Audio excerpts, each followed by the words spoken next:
மசாலாவை அம்மியில அரைச்சு அப்படியே தூக்கி எண்ணெயில போட்டு பொரிச்சு நம்ம அம்மா வறுத்தா ஒரு 100 வீட்டுக்கு மணக்கும் பாரு. அந்த மாதிரி கமகமகமகமகமகம்னு சமைச்சு மண்டைய மாமனுக்கு வாழைய மருமனுக்கு நடு துண்ட உன் தம்பிக்கும் தனியா பொரிச்சு கொடுக்குற. எனக்கா இன்னைக்கு சமையல பின்னு பின்னு பின்ற. இதுலதான் உன் தம்பி மேல எவ்வளவு பாசமா இருக்குன்றத பாக்க போறேன். அத்தை நான் மீன் குழம்பு வைக்கிறேன் அத்தை. கொஞ்சம் இருந்தா வந்துடுறேன். எங்கடா போற? மீனை வாங்கின வேட்டை கொடுத்துட்டு பக்கத்து தேட்டர்ல என் தலைவர் எம்ஜிஆர் படம் போட்டுருக்கேன், பாத்து காலைல வரந்தாயி. டேய் என்ன சித்தப்பா, நான் மீன் குழம்பு ரொம்ப நல்லா வைப்பேன். நீ நல்லா வைப்பேன்னு என்ன கேரண்டி? நான் கேரண்டிடா, அவர் சமைக்கும் போது நான் கூட தானே இருக்கேன். நம்பலாமா?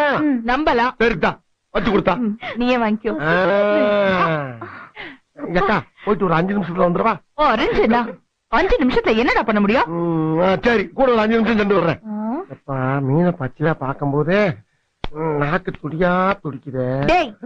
ஏன்டா பூனை கருவாடு கலையிற மாதிரி அலையிற? போடா போடா.